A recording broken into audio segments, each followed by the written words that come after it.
with Niyaroko, Crawling with Love. This anime is truly plotless, and yet it delivers a wholesome comedy show that will make you roll on the floor. Our female protagonist is pretty stupid and obsessed with our main character. She is always trying to make him fall for her, and other stuff. Our main character Mahiro Yasaka is just an ordinary high school student, until one day he is suddenly attacked by a dangerous monster. Just when everything seems to be lost, he is saved by a silver-haired girl named Niyaroko, who claims to be the shape-shifting deity Nyarlathotep. Moving on, we have Aho Girl. Aho Girl is an anime that truly lives up to its title, which translates to Stupid Girl. Just like the title suggests, our main female protagonist is super stupid. She is so stupid that it's beyond belief. Somehow managing to consistently score zeros on all of her tests, and consumed by an absurd obsession with bananas, her senseless acts have caused even her own mother to lose all hope. Only one person is up to the task of keeping her insanity in check. That is her childhood friend, or our main male lead, Akuro. The comedy in this anime is something that can make you feel cringe or laugh like hell. Next up is MM. The story follows Taro, who on the surface seems like a normal high school guy, but in actual fact he's got a problem. He's a hardcore masochist. Trouble is, he wants to be normal, so on the advice of a friend he seeks help from a club called the Second Voluntary Club, where the leader of the club is a sadistic, egotistic girl who accepts the challenge of ridding Taro of his masochism. While this storyline is far from revolutionary, it's still something that I've never came across before, which makes it very refreshing. The comedy in this anime is what makes it so good, and you should definitely give it a try. Next we have Ozaki-chan Wants to Hang Out. Ozaki-chan Wants to Hang Out is exactly what the title suggests, just a girl who likes to have fun. It is neither deep nor unique, but it is wholesome, although many people might find it weird. The story is about Ozaki and her senpai Shinichi spending their time together. She is this little girl with some huge features, and her senpai is a freshman at college. The two loves each other, but never before senpai gets teased or bullied. Although, it's sweet bullying. Something that doesn't hurt, but makes you feel better, and makes you laugh. We see their not so usual rom-com as they fall for each other. Coming in next is Don't Toy With Me, Miss Nagatoro. Honestly, if I had to choose between the anime Nagatoro and Ozaki-chan, I'd rather choose Ozaki-chan, because of how our main character acts in Nagatoro. The teasing in this anime is a bit extreme in my opinion.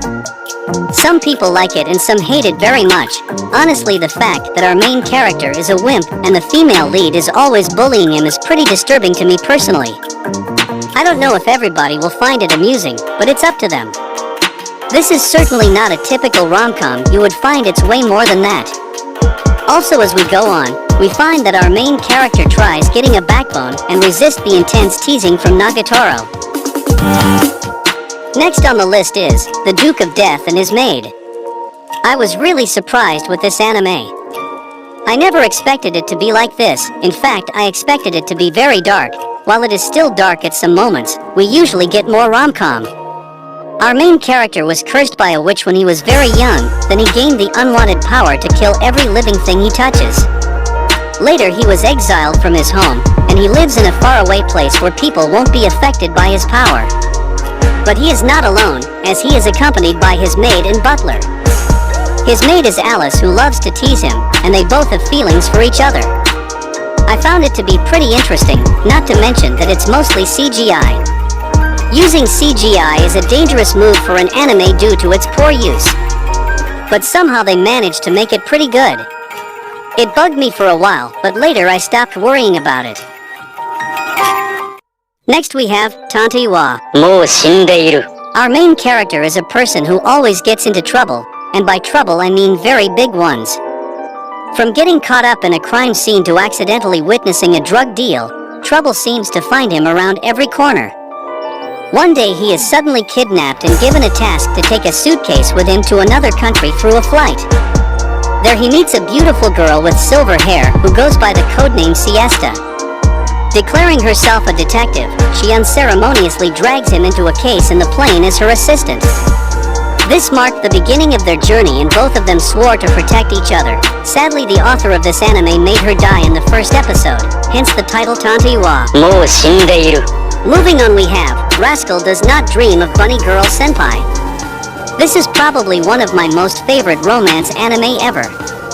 I really like the setting of this anime along with the characters and the dialogues. I feel like the maturity in these characters is what made me love it so much. Also, we can't forget about one of the best waifu here. Although the name of this anime consists of bunny girls, it's certainly not about them. Rather, it's a really good and heartwarming romance story. I've also seen many people hate this one, but this is just my opinion, and you are free to express your own. Next on the list is Kaguya-sama, Love is War. I'm sure most of you know about this anime already, since it's so popular with some very interesting characters and comedy with a bit of psychology. We have our two main characters, Miyuki and Kaguya, who loves each other, but confessing is impossible to them, as confessing means losing for them. As the name suggests, their love is like a war, which both sides wants to win badly. But despite all of that, the best thing in this anime to me is one of the best girl in all of anime, Chika. And last but not the least, we have Teasing Master Takagi-san. This is the most wholesome teasing anime I've ever watched. Just like its title suggests, it focuses on teasing and romance between our two main characters. Our male lead, Nishikata, is a sweet and adorable idiot. He consistently screws up his teasing antics against Takagi, and he always feels bad for screwing up. The real star of the show is, without the question, Takagi. At first glance, she appears to your typical kind-hearted and caring person who loves to tease her classmate Nishikata. However, there's more to her than her teasing antics. She has a strong crush on him, where she is constantly doing these sexual teasing acts just to make Nishikata blush.